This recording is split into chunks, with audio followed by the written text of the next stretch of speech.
Olá, amados, paz e bem, eu sou Melquisedeque e estou aqui para os comentários da lição desta semana. Lições bíblicas da editora CPAD, classe de jovens, segundo trimestre de 2021.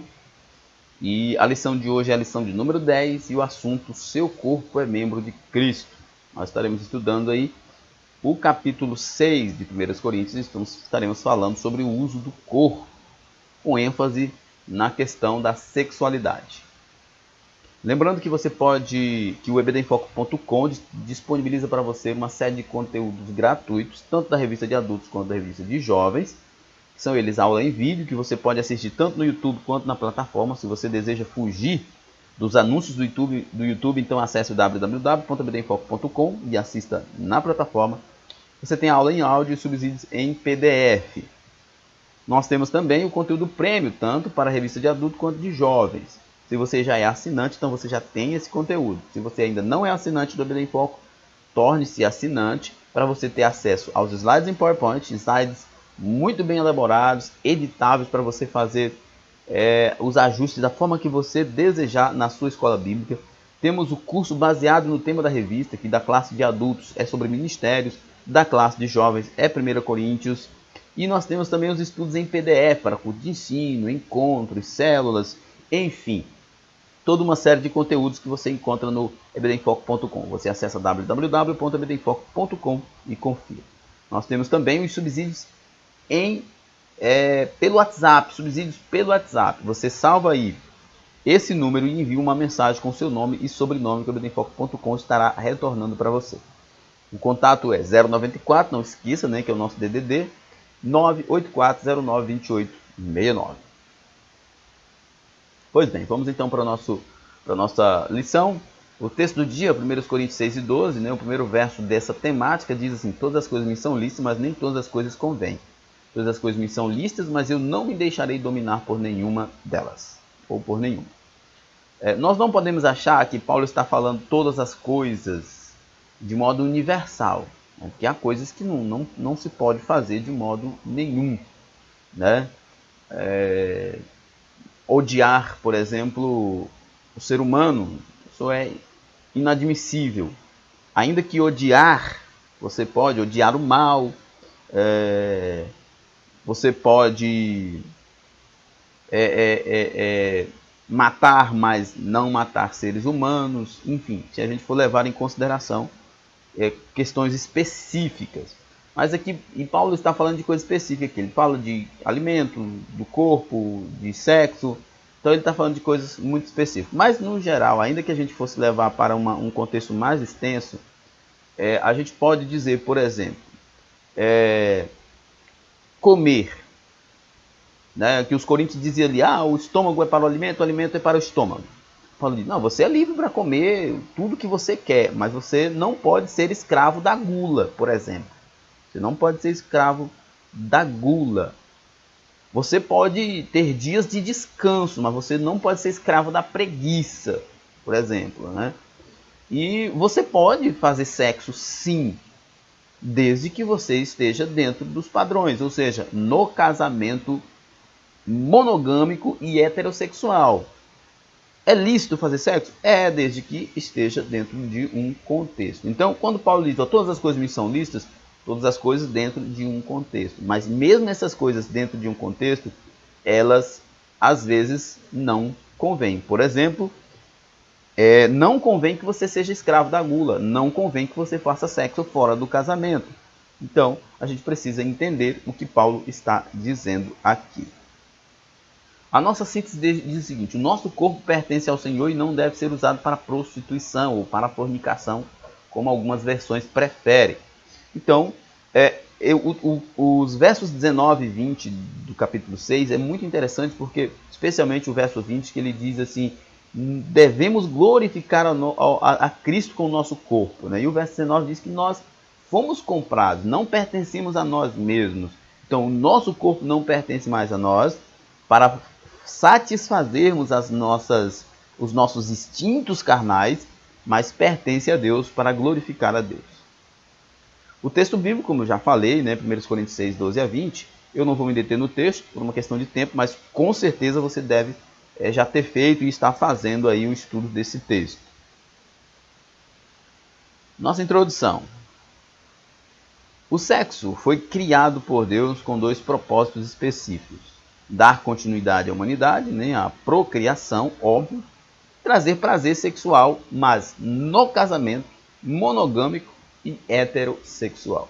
Então, como eu já falei no início, é lícito o sexo? Óbvio que é. Não só lícito, como ordenado, mas dentro de um contexto, dentro de um casamento monogâmico e heterossexual. Contudo, algumas pessoas têm deturpado esse propósito. Nesta lição veremos que o apóstolo Paulo faz sérias recomendações aos coríntios com relação ao uso do corpo. Às vezes, muitos crentes estão vivendo como agnósticos, né? Porque havia naquela época os agnósticos, né? Os gnósticos, né? Na verdade, a doutrina gnóstica, né? Que eles tinham uma aversão ao corpo. No pensamento deles, o corpo era algo mal, restritamente mal, e que não servia para mais nada, né? Havia filósofos gregos que diziam que a alma dele era uma alma aprisionada em um corpo, em uma grade. O corpo era a prisão da alma, então o corpo era algo maligno.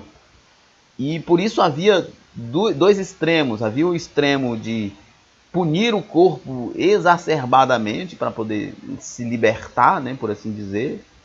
E existia o outro extremo, que era o extremo dos gnósticos, né? Que, já que o corpo não serve para nada, então vamos entregá-lo a si mesmo. Entregá-lo a si mesmo. Se ele deseja comida, dê comida para ele. Se ele deseja sexo, dê sexo para ele.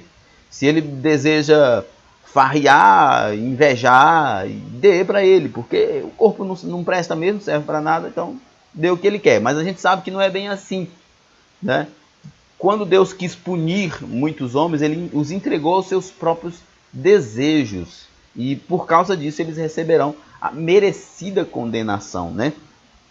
Paulo faz sérias recomendações aos irmãos ali em Corinto quanto ao uso do corpo. A cultura de imoralidade da cidade de Corinto reforçava a seriedade com que o apóstolo adverte os cristãos para não ceder a qualquer motivo que pudesse levá-los à imoralidade sexual e a contaminar o corpo. Então, nós precisamos entender também, e é importante que os irmãos estudem 1 Coríntios bastante, o contexto em que a igreja está inserida. A igreja está inserida dentro de um contexto pagão de muita, mas muita imoralidade, né? Lá tinha o templo de Afrodite, né? A deusa. As pessoas na modernidade, para poder amenizar, diz a deusa do amor. Afrodite não era a deusa do amor, a Afrodite era a deusa do sexo. Havia o templo dela e havia os cultos a ela, regado a muita bebida e a muito sexo. Havia as sacerdotisas sexuais lá, que quando o homem ou mulher fazia um voto a essa deusa e ia pagar lá, óbvio, era pago com os rituais de muito sexo e muita embriaguez. E era comum, isso era sagrado para os coríntios. Então a igreja nasce dentro desse contexto imoral absurdo, que o corpo é algo insignificante, que o sexo era algo sagrado dentro do contexto da religião lá, ou da credulidade deles. E Paulo então vê que a igreja está achando isso normal, né? Então ele escreve, certamente recebeu o recado de alguém sobre esse comportamento da igreja, e ele escreve para ensinar os irmãos quanto à pureza do corpo, porque o corpo pertence também a Deus. Primeiro tópico: a liberdade em Cristo não pode ser confundido com libertinagem. Fazer tudo o que se deseja não é liberdade, mas escravidão. Então, alguns crentes de Corinto acreditavam erroneamente que podia fazer tudo o que bem desejasse em nome da liberdade em Cristo, sem prejuízo algum para a vida espiritual. Eles se tornaram escravos das paixões carnais que dominavam suas vontades e ações. Tal pensamento e atitude era um reflexo da velha natureza incorporada aos costumes da cidade, que nós já falamos sobre isso. Alguns crentes de Corinto também usavam de modo errado o que acreditavam ser a liberdade cristã, criando pretexto para legitimar suas atitudes errôneas, né? Desse modo, práticas pecaminosas como a prostituição, fornicação, entre outros atos imorais, passavam a ser considerados comuns. Então, como Paulo e o cristianismo veio do judaísmo, e ali havia muita gente que também conhecia o judaísmo e a lei, então eles diziam assim: nós não estamos debaixo de nenhuma lei. Nós somos livres. Cristo nos libertou para vivermos como nós quisermos. Na verdade, a liberdade em Cristo não tem nada a ver com vivermos como nós queremos. Na verdade, a liberdade em Cristo é liberto de nós, porque nós somos maus, nós somos pecadores. Jesus disse lá em um dos evangelhos que do coração procedem os homicídios, os adultérios, as mentiras, os enganos, os roubos, ou seja, nós, naturalmente, homens, mulheres sem Deus, somos isso. Somos prostituição, somos roubos, somos mentiras, somos ódios. É isso que tem no coração do homem. Então, não faz o menor sentido Jesus me salvar para eu viver para mim mesmo, para eu viver para todo esse tipo de imundícia. Então, os coríntios estão entrando nesse extremo. Fomos libertos por Cristo, não podemos viver da forma que nós quisermos. Paulo vem dizer, não, vocês foram libertos por Cristo para não serem mais escravos do pecado, para não estarem mais sobre o domínio do pecado, mas serem servos de Cristo. Alguns membros da igreja tinham uma tendência gnóstica e apregoavam a seguinte falácia: o que se faz com o corpo não torna impuro desde que se mantenha o espírito puro. O que é muito estranho, como é que você mantém o espírito puro com o corpo impuro? Como eles tinham uma visão do corpo como matéria má, o que se fazia com o corpo não tinha nenhum efeito na vida espiritual. Uma mentira do diabo. Então, essa era uma falácia gnóstica. Todos os... Se eu não estou enganado agora, mas eu posso dizer que sim, todos os apóstolos que escreveram o Novo Testamento, eles enfrentaram em algum momento a oposição dos gnósticos, né? E eles eram esses antinomistas, né? Que não havia lei, que podia fazer o que bem quisesse, que o que importa é o espírito, enfim, que você não precisa ter zelo nenhum com o corpo, cuidado nenhum com o corpo. Mas isso não é verdade, né? Paulo vem dizer que o corpo e o espírito pertencem a Deus. E é por isso, a prova de que o corpo pertence a Deus é que ele será ressuscitado. Se o corpo não pertencesse a Deus, ele não seria ressuscitado. Qual a necessidade disso, né? Mas como ele será ressuscitado, é uma prova de que nós devemos glorificar a Deus em nosso corpo, porque esse corpo pertence a Deus. Livre é quem está em Cristo. A palavra de Deus mostra que só tem liberdade real, a verdadeira, quem está em Cristo. A expressão em Cristo era querida pelo apóstolo, ele aparece 86 vezes nas suas cartas. Isso sem considerar expressões análogas como nele e no qual. Então, nós vemos aqui algo muito interessante. Deus nos mostra que só tem, a palavra de Deus nos mostra que só tem liberdade real e verdadeira quem está em Cristo. Né? Porque se nós não estamos em Cristo, nós estamos entregues a nós mesmos. Eu recomendo você fazer uma leitura do capítulo 1 de Romanos, que vai falar sobre isso, que os homens rejeitaram o Criador e começaram a viver por si mesmos. E Deus os entregou às suas próprias paixões. E ali o fato de Deus os terem entregado a si mesmo, eles foram entregues à depravação, foram entregues à condenação. Então, é importante, professor, destacar isso com seus alunos, que nós só estamos preservados, protegidos, guardados, salvos em Cristo. Só há amor, proteção e liberdade em Cristo. Fora disso é só escravidão. Fora de Cristo é só escravidão. Não existe essa ideia de que fora de Cristo você tem liberdade. Não, porque quando você está fora de Cristo, você é escravo das suas próprias vontades. E você é escravo dos seus próprios desejos, dos seus próprios vícios. Em Cristo nós somos libertos. Quando uma palavra é usada com frequência por um autor, se torna uma palavra-chave para a interpretação do texto. Por isso o apóstolo defende a sacralidade do corpo de quem está em Cristo. Ele reforça na carta que Jesus morreu na cruz para resgate tanto da parte espiritual quanto a material do ser humano, ou seja, o corpo. Deixa eu só dizer uma coisa para vocês aqui. para vocês pensarem. Os gregos, especialmente os gnósticos, defendiam essa divisão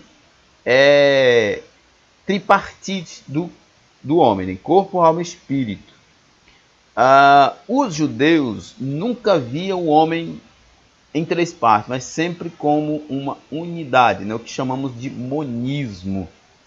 Isso é interessante porque os gnósticos, os gregos em geral, e especialmente os gnósticos, eles faziam essas divisões do corpo, né? Dividiam o homem em três partes e diziam que o corpo era a parte insignificante, era a parte má, que o homem era dividido em bom e mal, era a parte má, né? Então podia fazer-se o que quisesse com o corpo, que não afetava nada na alma e no espírito. Os judeus, eles sempre entenderam o homem como uma unidade, que a maldade está no coração do homem por causa do pecado, mas ele é uma unidade. Ele não será dividido, não se serve a Cristo com um sem o outro. É uma unidade. Por isso que os judeus entendiam, e Paulo entendia isso de forma muito clara, de que todo homem na sua composição pertence a Deus, tanto a parte material quanto a parte imaterial. Às vezes, essa divisão do homem em três partes ou em duas partes, isso acaba gerando doutrina gnóstica, e não é cristianismo.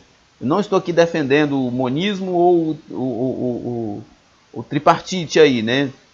Se o homem é dividido em três partes. Apenas estou dizendo que a divisão em três partes ela é característica do gnosticismo, característica do platonismo e não é bíblica. A falta de respeito com o nosso corpo torna-o profano em vez de objeto de glorificação a Deus. Como diz 1 Coríntios 6,19, não sabeis que o nosso corpo é templo do Espírito Santo, que habita em vós, proveniente de Deus, e que não sois de vós mesmos? O mundo ainda está debaixo da maldição do pecado. No entanto, em Cristo é possível manter a integridade de uma vida cristã santa e separada e à espera da redenção final, né? Em Cristo é possível manter a integridade de uma vida cristã santa à espera da redenção final. Ou seja, nós sempre precisamos estar atento à expressão em Cristo. E eu volto a repetir, o professor pode explorar isso com seus alunos. Em Cristo tem liberdade, em Cristo tem salvação, em Cristo tem proteção, mas fora dele só há o juízo de Deus e a escravidão do pecado. Assim, Paulo recomenda viver a liberdade de Cristo, andando no Espírito, vivendo em Cristo e dominando a vontade da carne. Mais uma vez, volto a repetir, você puder ler primeiro capítulo de Romanos, você vai ver lá que a forma como Deus decidiu condenar, punir aquelas pessoas foi entregando elas aos seus próprios prazeres, às suas próprias vontades. E ali elas entraram em um estado de depravação profunda e serão condenados. Então, viver para agradar a própria carne é viver para a condenação eterna. O oposto de estar em Cristo. Na carta aos Romanos, o apóstolo usa uma expressão para caracterizar o oposto de estar em Cristo. Está em Adão. Alguns cristãos coríntios, em nome de uma liberdade equivocada do estar em Cristo, na realidade estavam em Adão. Ou seja, Cristo foi aquele homem perfeito que nunca pecou. Adão é o nosso pai do pecado. Então, se nós estamos apenas em Adão, nós somos homens naturais, homens e mulheres carnais. Somente quando nós aceitamos a Cristo é que nós estamos em Cristo. Deixamos de ser filhos de Adão para sermos filhos de Deus. Aos Coríntios, Paulo afirma que da mesma forma como em Adão todos morreram, em Cristo todos serão vivificados. Para ele, o estar em Cristo remodela a vida humana em todas as suas esferas e aspectos, sem dúvida nenhuma. Estar em Cristo, né, 2 Coríntios 5,17 diz: aqueles que estão em Cristo, nova criatura são, as coisas velhas se passaram e tudo se fez novo. os velhos apetites foram dominados, os velhos pensamentos foram dominados, as velhas concepções foram desfeitas. Agora você está em Cristo, você tem a presença do Espírito Santo, você tem o selo de Deus na sua vida, sendo agora não mais escravo do pecado, mas sendo agora servo de Cristo. O novo convertido passa a ser a imagem do próprio Cristo. A nova criatura em Cristo vive de um modo inteiramente novo e em oposição às pessoas sem Cristo. Isso é interessante a gente lembrar o seguinte. Na teologia a gente fala de cristologia alta e cristologia baixa. A cristologia alta é quando você observa os aspectos divinos de Cristo, né? A ressurreição, a sua capacidade, seu poder de ressuscitar mortos, de curar enfermos, de andar sobre as águas, de multiplicar peixes e pães. Isso é cristologia alta. Mas nós temos também a cristologia baixa, né? Que é o aspecto humano de Cristo, do seu caráter puro, íntegro, do que ele viveu humildemente, viveu sem pecado, viveu sem ofender as pessoas. Ele ofendia os fariseus e os mestres do templo com a verdade, viveu sem mentira, viveu sem enganar ninguém, viveu sem estar entregue a prazeres, né? Então, cristologia baixa é a vida de Cristo de forma humilde, santa, de forma humana, humanamente falando, na forma humilhada de Cristo. Então, quando o comentarista fala aqui que o novo convertido passa a ser a imagem de Cristo, é essa imagem do Cristo simples, do Cristo humilde, obediente ao Pai até a morte, do Cristo que não invejou, que não desejou ser servido, mas veio para servir. Esta é a cristologia baixa. Isso é exemplo de nova criatura em Cristo. Todos os seres humanos estão em Adão. Até que passam mediante a fé está em Cristo.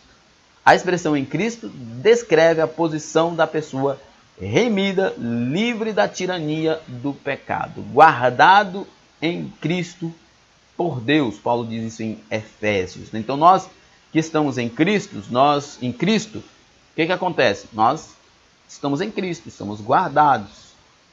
O diabo não nos toca. O pecado não nos escraviza. O pecado não domina mais sobre nós, porque o nosso Senhor é Cristo. O pecado no corpo afeta a alma e o espírito. O pecado no corpo. Paulo usa a expressão grega sarx, geralmente traduzida por carne, para designar a velha natureza do ser humano que pode impedi-lo de praticar o bem, né? A nossa natureza, ela é pecaminosa, a nossa natureza, ela é inclinada para o mal. Como diz um certo teólogo, nós somos como a água de uma cachoeira. Somos livres para descer, mas não somos livres para subir. Ou seja, o que o teólogo quer dizer com essa expressão? De que todas as nossas inclinações, como homens naturais, é para o pecado, não é para Deus. Então, todas as nossas inclinações é de velha natureza. Isso só vai mudar quando nós estarmos em Cristo. O apóstolo estimula o crente a mortificar a carne e a ser servo da justiça para não pecar contra Deus. Lá em Romanos 6 e 16, se eu não estou enganado, Paulo diz: a quem vocês proporem servir serão escravos. Se do pecado, serão escravos para a morte. Mas se da justiça, para a vida. O pecado, hamartia, é errar o alvo, algo que se faz contra a vontade, de Deus. Ele separa o ser humano de Deus e escraviza e o destitui da glória divina. É isso que o pecado faz. Então, eu acho muito legal a ideia, né, do significado original de pecado. É errar o alvo, errar a vontade de Deus, errar Cristo, né? É não fazer a vontade de Deus, é não ir a Cristo, é não viver para Cristo, é errar o alvo. O alvo que Deus criou para nós é fazer a vontade dele. é cumprir os seus mandamentos, mas nós quebramos os seus mandamentos, nós nos entregamos ao pecado com frequência. Então, quando nós pecamos, nós erramos o alvo, nós erramos o objetivo. O objetivo é viver para Deus, o objetivo é estar em Cristo, o objetivo é viver para a glória de Cristo, mas nós, geralmente, por causa, como eu já falei, da nossa natureza caída, estamos sempre sendo tentados a viver para nós mesmos. Deus manifesta a sua ira, orge, contra o pecado e toda impiedade humana, né? Como diz Romanos 1:18, porque do céu se manifesta a ira de Deus sobre toda a impiedade e injustiça dos homens, que detém a verdade pela injustiça, ou seja, que escolhe viver para si mesmo e não para Cristo. Mas os salvos que estão em Cristo não estão destinados para serem consumidos pela ira de Deus, porque já foram salvos, são filhos, não são mais escravos do pecado, mas são filhos de Deus. Jesus destruiu o poder do pecado na cruz, no qual o crente está unido em Cristo para não mais servir o pecado como escravo. E é isso aí que Paulo diz lá em Romanos, né? A quem vocês propõem servir, vocês serão escravos. Se vocês propõem servir a Cristo, vocês serão escravos de Cristo, servos de Cristo, para a justiça e para a vida. Mas se vocês se entregam ao pecado, vocês serão escravos do pecado, escravos para a morte, para a condenação eterna. Jesus nos deu a vitória sobre o pecado na cruz. É por isso que, para usufruirmos dessa vitória, precisamos estar em Cristo. Corpo, alma e espírito no Novo Testamento. A Escritura considera o ser humano em sua totalidade, ou seja, não se vê a alma sem o corpo e nem o corpo sem a parte espiritual. Por isso, na narrativa da criação, o ser humano é visto de forma integral. Então, eu falei sobre isso lá, eu não estou fazendo uma defesa se o homem é dividido em 3 partes, 2, ou se é uma unidade. Mas como o nosso comentarista diz aqui, a Bíblia não faz um tratado sobre isso. Mas aparentemente, pelo menos no Velho Testamento, os judeus, eles entendiam o corpo como uma unidade, de forma integral, que não vai haver separação entre corpo e espírito, e nem alma, né? Mas é unidade, é alma vivente, o corpo e a alma, ou o corpo e o espírito, ou se é que tem corpo, alma e espírito, que é muito difícil isso, é uma unidade só. A compreensão ou a vontade de entender o homem separadamente, isso tem trazido muita confusão. Entender o homem como uma unidade parece ser mais simples. Apesar de ser conhecedor da cultura grego-romana depois da sua conversão a Cristo, Paulo via o ser humano como um todo. O apóstolo recomendava a preservação tanto do espírito como do corpo. Como eu disse, ficar fazendo essas divisões gera muita confusão. Eu, particularmente, gosto da ideia que o comentarista está dizendo aqui. Que por mais que eventualmente possa existir essas divisões, a gente tem que entender o ser humano como um todo. Que o que você faz com o corpo, com a parte física, né? Que é óbvio, a gente sabe que existe a parte material e a parte imaterial do ser humano, né? A parte que é tocável e a parte que é intocável. Os nossos pensamentos, eles existem, né? Os nossos sonhos, eles existem, mas a gente não pode tocar. Então existe a parte material e a parte imaterial. É óbvio que nós comprometemos o espiritual com aquilo que nós fazemos com o material. E não é só isso. O professor pode explorar isso com os alunos. O que nós fazemos no corpo, ou com o corpo, no corpo, não apenas afeta o espiritual, como afeta o eterno, como afeta a eternidade. Entende? Então, por isso que olhar o ser humano como uma unidade, como um todo, é muito importante, para que a gente não caia nessa armadilha de achar que o corpo é menos importante que o espírito é menos importante que a alma, ou vice-versa, e que o que se faz aqui no corpo não afeta o espiritual e nem a eternidade. Nosso corpo somente passa a ser a habitação do Espírito quando, pela fé, entregamos as nossas vidas a Jesus Cristo, crendo no seu sacrifício remidor. falar isso para uma pessoa descrente ou para cristãos progressistas e pós-modernos, isso é ofender, mas isso é verdade. O Espírito Santo habita-nos quando nós aceitamos a Jesus. Nós nos tornamos propriedades de Deus quando aceitamos Jesus. Nós nos tornamos filhos de Deus quando nós aceitamos Jesus. Aí nós somos adotados, nos tornamos templo de Deus e passamos a viver para Deus e agradar a Deus. Mas antes disso, nós somos habitação do pecado.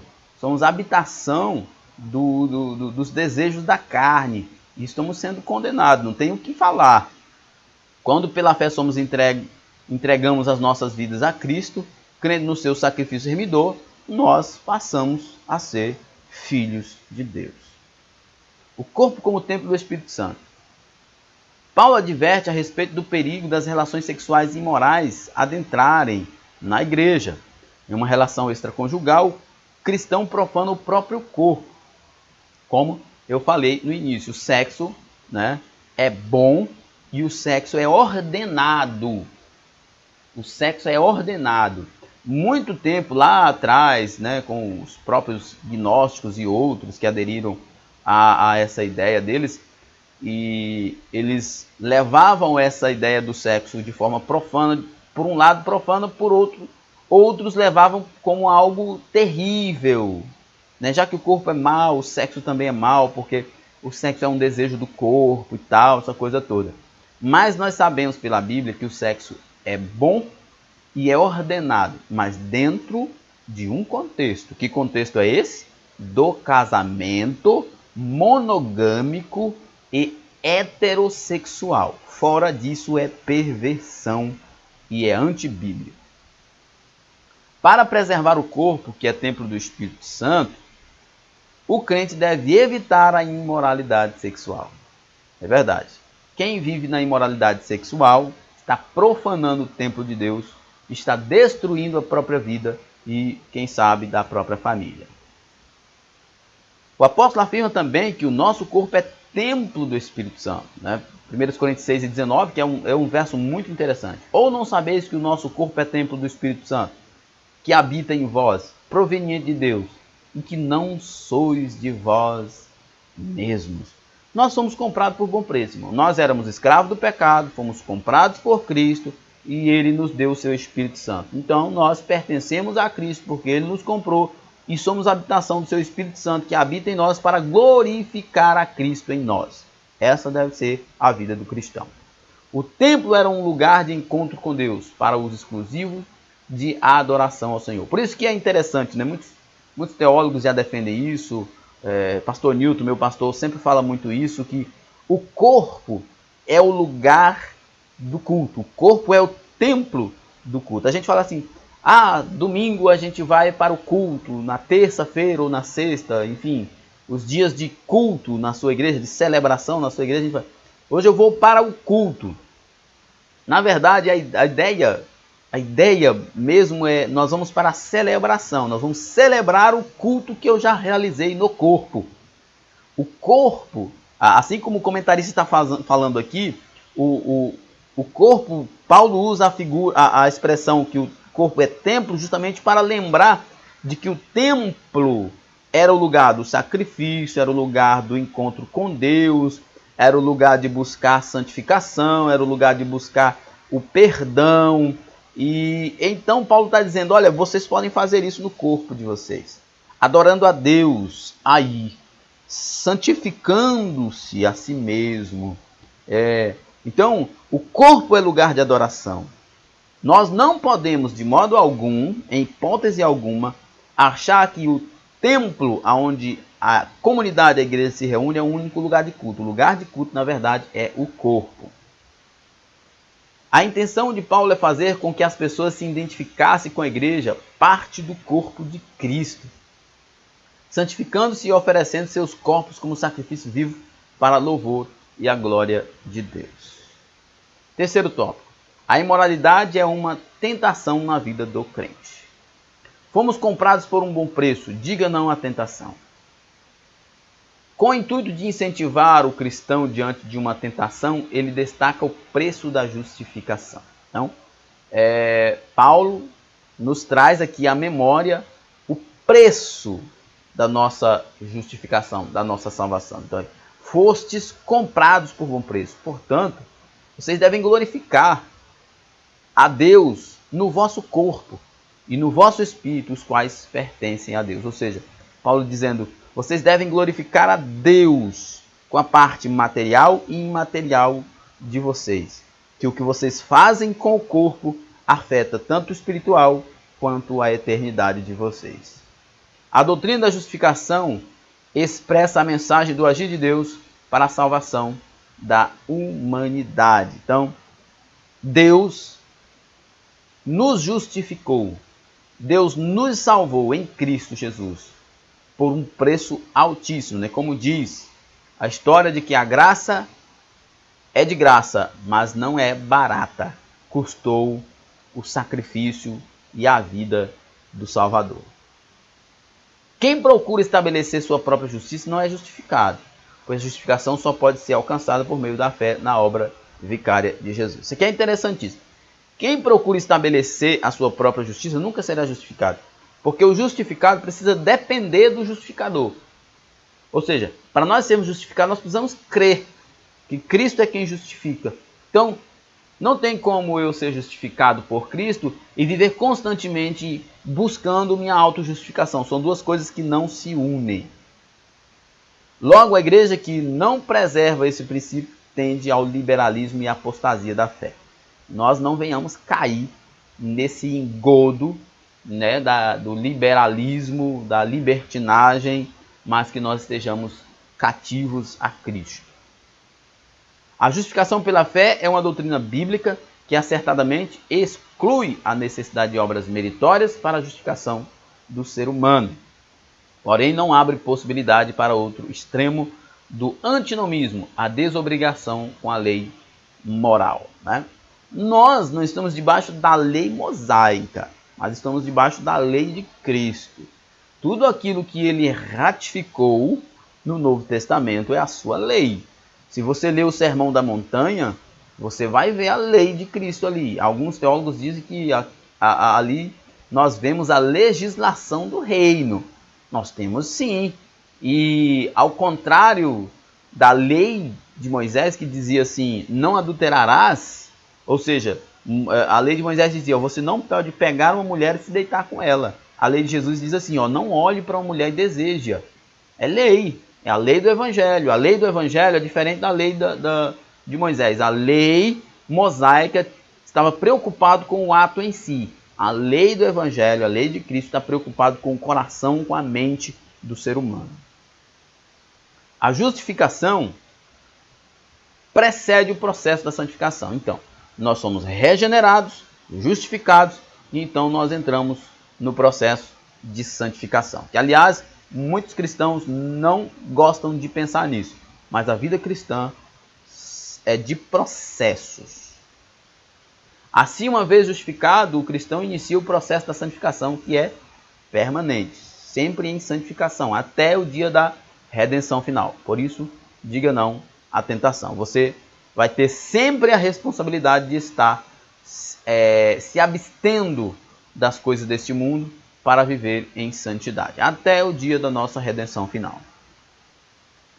Resistir à tentação e glorificar a Deus com o corpo e o espírito. Em Cristo, o ser humano pode renascer para uma vida plena com Ele, em Cristo. A graça tem muito mais a oferecer, sua porta está aberta e sua eficácia é infinitamente maior que a escravidão no pecado e a morte espiritual. Então, é interessante que, por mais que um homem esteja, ainda muitos homens estejam escravos do pecado, mas a graça, a maravilhosa graça de Cristo, estabelece o fim dessa escravidão, trazendo uma nova vida. Pois a participação na morte, na justificação e na ressurreição de Cristo, glorificação, faz-nos passar da morte para a vida. Ou seja, Paulo diz que nós fomos batizados na sua morte e fomos ressuscitados com ele na sua ressurreição. Então nós morremos para o pecado e vivemos para aquele que ressuscitou. Assim, uma vez justificados e participantes do processo da santificação, os crentes já vivem uma dimensão da vida eterna com Deus. Exatamente. Nós não podemos viver na expectativa de viver a santidade, de experimentar os poderes do reino apenas quando a gente morrer ou for arrebatado. Não. Nós já somos o reino de Deus. O reino de Deus já está entre nós, ele habita-nos. E ele já muda os nossos corações, já muda as nossas vidas e já nos dá a alegria que nós iremos gozar eternamente de forma mais plena quando Jesus vier. A graça redentora de Cristo assegura a entrada em uma vida interminável na presença de Deus, que não se interrompe com a morte física, né? Como Paulo diz que o morrer para ele era só uma partida para desfrutar mais plenamente aquilo que ele já desfrutava no corpo, que era o viver para Cristo. Quem resiste à tentação da imoralidade pertence a Deus. O crente vive em uma constante guerra, por isso precisa lutar contra os desejos da carne que se opõem aos desejos do Espírito. Gálatas, capítulo 5, nos fala desse combate, dessa guerra. Enquanto a nossa redenção final não acontecer, nós estaremos nessa guerra. Para vencer o desejo da carne, é preciso fortalecer a vida espiritual, lendo a palavra de Deus, orando, jejuando, participando dos cultos e da comunhão com os santos. Por isso que eu sou contra os desengrejados. Não existe igreja sem comunidade, sem pessoas para se reunir, porque os dons espirituais eram para a edificação do outro. Nós não nascemos para nós mesmos, nós nascemos para o outro. Então, a igreja precisa estar reunida e cada crente precisa estar junto para se fortalecerem mutuamente. Nossa conclusão. Nessa lição aprendemos que o ambiente imoral de Corinto estava influenciando o comportamento dos membros da igreja. Alguns crentes coríntios erroneamente se achavam livres para fazer o que bem entendesse com seu corpo, mas eles, na verdade, se tornaram escravos da carne. A verdadeira liberdade está em Cristo. Ser livre é poder dizer não à imoralidade e à prostituição e preservar o templo do Espírito Santo. Ser livre é poder dizer não ao pecado. Muito bem, chegamos ao final então do nosso comentário. Que Deus em Cristo nos abençoe e até a próxima. Paz e bem a todos.